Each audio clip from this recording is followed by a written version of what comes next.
At its core, pozole is a very simple dish in the sense that it's the sum of all its parts. So you have the corn and the maize that we cooked very, very nicely. You don't have to do that. You can definitely get canned. That's fine. It's whatever you have. The other part is the meat, which has been dry brined overnight and it's resting at room temp before we sear it and then cook it in the chicken stock that we made with so much love yesterday. And then one of the last parts that we have to do is make what some people call the mole or the adobo or the puree of chilies and garlic that goes and kind of gives it the quintessential red color of a pozole. So in mine, I'm using a couple of simple ingredients. We have some salt, some olive oil. You can use whatever kind of oil you have, onion, garlic, 2 kinds of chiles in my pozole. The first one is pasilla, which you might not see a lot of. The more common one is guajillo. I just like them played against each other because guajillo gives us that color, but pasilla for me has a little bit more depth of flavor and it's just a little nice move. You could definitely mix and match. I wouldn't use anything spicier than guajillo because again, we made a salsa that's gonna give us that spice later. So try to make this base as simple as possible and you'll see when we cook this, it's gonna be really easy. It's gonna come together in a couple minutes. I forgot about one ingredient. My secret weapon for a lot of my salsas, it's some chicken powder, some Knorr chicken powder. Again, it just gives it that extra dimension of umami, very, very kind of like savory flavor, and it's gonna bloom in that broth really, really nicely.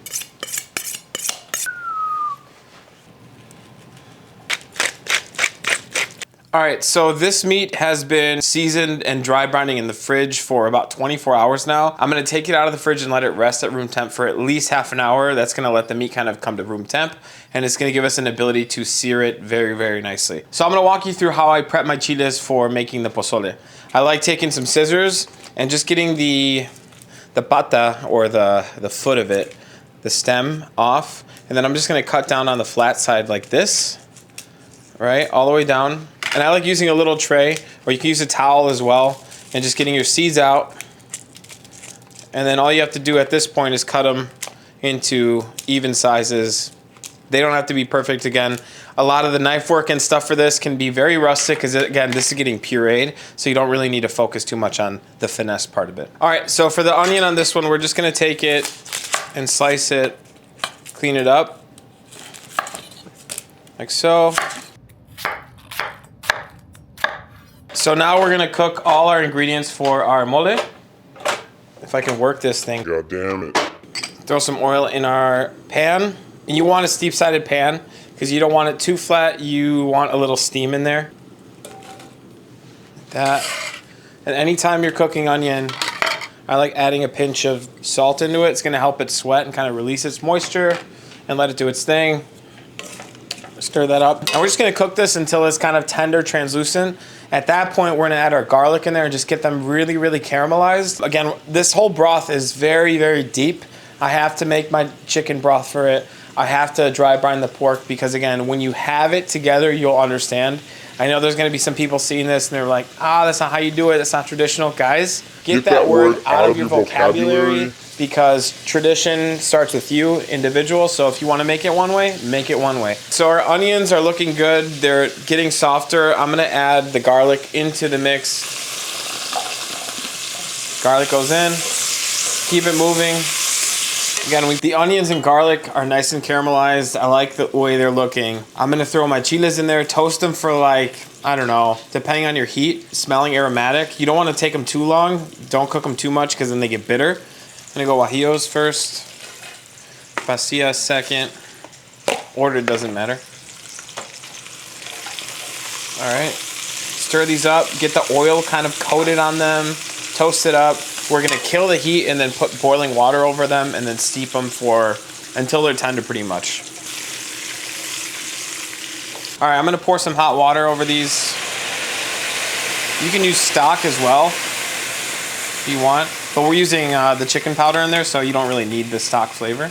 Chiles are up to a simmer. I'm gonna shut them off and then they're gonna steep while moving for about 20 minutes. And at that point, we're gonna take all this and puree it in a blender with some Knorr chicken powder and some salt.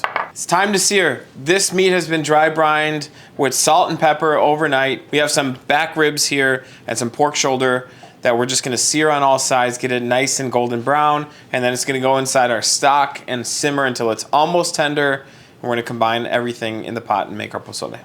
All right, so our pan's nice and hot. I'm gonna drop some oil into this just to kind of coat the bottom. I'm gonna move it around a little bit, and then immediately we're gonna put our meat into the pan. That's the sound we wanna hear. That feels nice.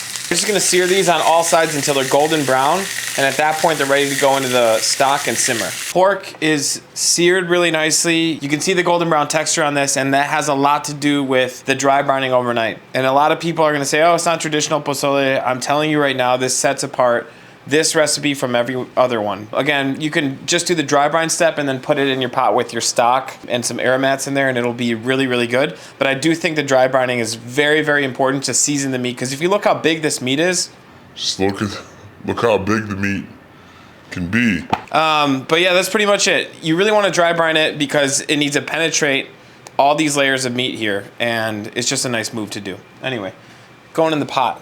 All right, we're gonna go in the pot with our meat. And then at this point, we're gonna cover it with our stock and get it cooking.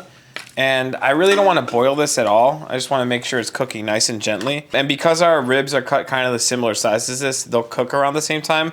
What you could do is like start this and maybe cook it for like half an hour and then put these in, which is something I might wanna do in this point because I'm always unsure. Cooking time with the ribs and the shoulder, it always depends, but for the most part, they should cook around the same time. All right, this is our chicken stock that we made yesterday. You can see the texture on it. It's super gelatinous, very, very delicious. It smells great. And we're just gonna start pouring this on our pork right now. Ooh. Sometimes you gotta cross streams. That's fine. So our seared pork is in our stock. We used all of the stock we made. It's about 10 quarts almost. And all that's left to do is cook this. So what I'm gonna do is I'm gonna cook this pretty simply. You don't need to add these, but I'm a little superstitious because adding any kind of like pork into pozole, it almost seems unnatural not to put this in there. Again, it's a lot of different flavors we have in here already in the stock, but we're gonna add these just, again, little sign of the cross for this thing because we wanna make sure it comes out good. All right, so onto the stove it goes. We're gonna turn it on. And while that's happening, I'm gonna add a pinch of salt to this. Okay, and then we're gonna split an onion. Probably only use like half of an onion in there. And then I'm gonna split a head of garlic. I like garlic, so I'm gonna put the whole thing in there. All right. Try to get as much paper off as you can. You don't wanna be fishing these out. You know what? I'm only using half the garlic there because that looks crazy. Bay leaves, let that cook until the pork is tender. When the pork's almost tender, we'll take the aromats out of it. And then at that point, we'll put our mole inside of it. Chiles are steeped. We're gonna start blending them and making our mole. Again, I call it a mole. Some people call it an adobo. Call it whatever you want. It's gonna make our pozole delicious. We can't forget our seasonings. Salt and chicken powder. So now, just gotta blend this, puree it very nicely.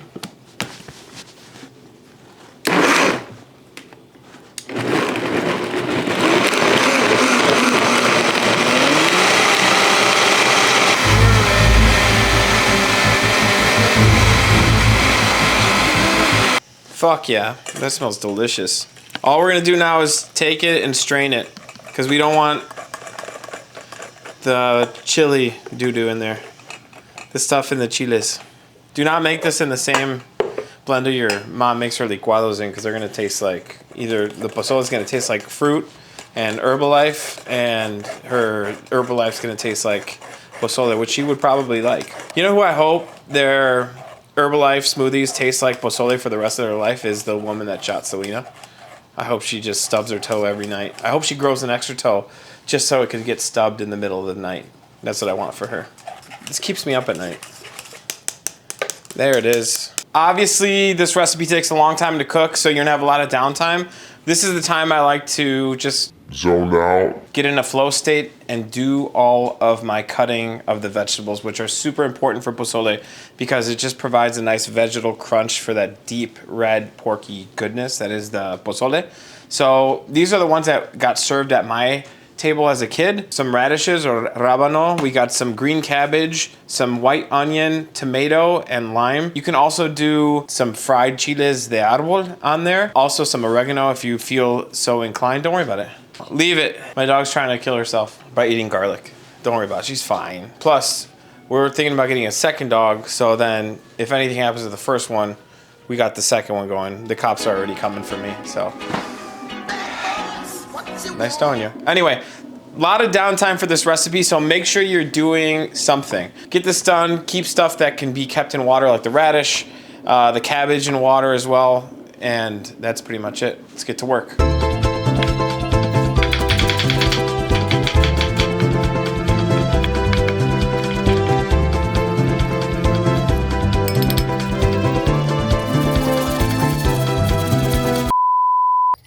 Oh shit. Holy shit. The pozole has been simmering for about an hour at this point. Try to fish out all the air mats. That's why I left them kind of big. Our pozole has been cooking for about an hour and 30 minutes. The pork is smelling delicious. I'm gonna try my broth for seasoning, see where it's at, and then I'm gonna put my mole in there. I should probably put my mole in there before I taste it though. All right, let's do it that way. We're gonna put the mole in first and then taste it.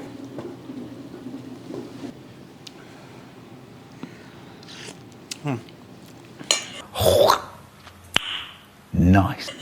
So good. It does need a little bit of salt. Not a lot. But again, the corn's going to go in there again to cook completely once the pork's almost tender. So this can take a little bit more salt. Cook this, and we'll check on it in a bit. Pozole has been cooking for 2 hours and like 15 minutes right now. So I'm going to come in and test the ribs, because again, they might have different cooking times depending on a lot of things, but it's an easy little fix is if they're overcooking or if, let's see this. Oh my God, look at that. We're looking so good though. I don't know if I'm gonna have to take the ribs out yet. I think we're good. This is feeling so good. You know what? I'm just gonna let it ride. Yeah, because this is looking, look at that. And you can see the broth too, it's like released. That's what you wanna see. Is like the fat cap, when it starts getting released, that's the true sign of a pozole. I have my ribs out right here, because again, I don't want them to overcook. I'm gonna add the corn to this now. Corn goes in. Again, the corn's already cooked, but you still want it to get all the flavor from the broth. And because the corn's gonna absorb a lot of the salt, I'm gonna add a little bit of salt here. Like that much. It's been about 40 minutes since the corn went in and the pozole kept cooking. At this point, what I'm gonna do is put the ribs back in just so they start getting warm again. They're cooked all the way through, they're super tender. I just wanna make sure they get the chill off of them. I'm gonna give them like 10 minutes and then it's time to serve, and it's more importantly, time to eat. I am lucky enough to have received a custom vessel for pozole serving. This is from Oaxaca. It's an amazing woman that does this. So what I'm gonna do is I'm gonna put like a piece of charcoal in here, the kind that I got in my stocking this year as well. And then basically cover this up and it keeps your soups warm. It's pretty freaking awesome. Anyway. Oh yeah, and it goes. So I have cabbage, white onion, limes, tomato, and radish, as well as a peanut salsa that my mom used to make for pozole for us as kids. Honestly, as soon as this goes into the broth, it just becomes a different thing. All right, got some ribs going in as well. And then the most important thing for me, I love the corn. It's my favorite thing to have. But now the broth's going in, it's got the corn in there. I'm gonna garnish my bowl how I like it. Some tomato. Can't forget the lime. I squeeze so much lime in my pozole. Last but not least, I can't forget this incredible chile de árbol and peanut salsa that my mom gave me the recipe for, and I'm putting this in there. I'm telling you guys, as soon as you put it in the broth, it just changes the game. It's so freaking good.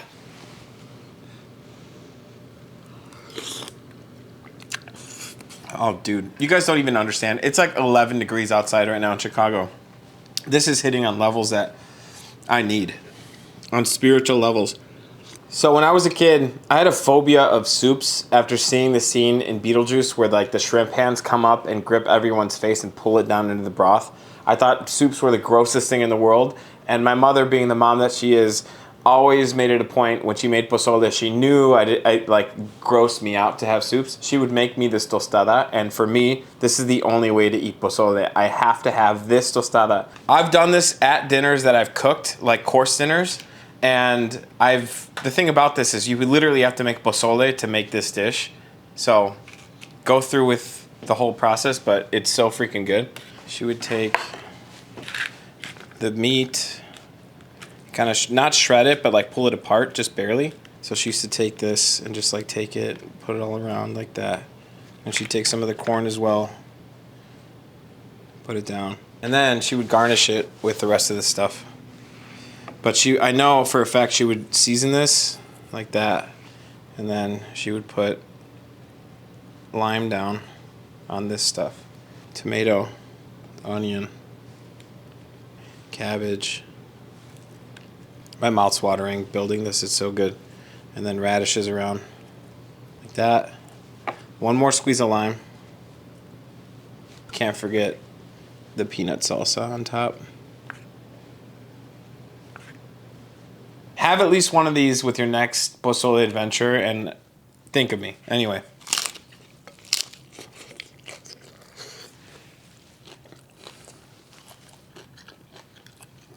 I don't even care. That is it for pozole. I hope you guys enjoyed this video. I hope you guys make this, more importantly. Drop down in the comments with suggestions of videos you'd like to see, content you'd like from me. Again, we're making a huge push this year to create some incredible dishes and share my way of cooking with you, but I can't do it without you. So I hope you guys are along for the ride. I would love for you to be here. Make this recipe. My mouth's on fire because of the salsa, which will be another video. We'll link it in the description below. Happy cooking.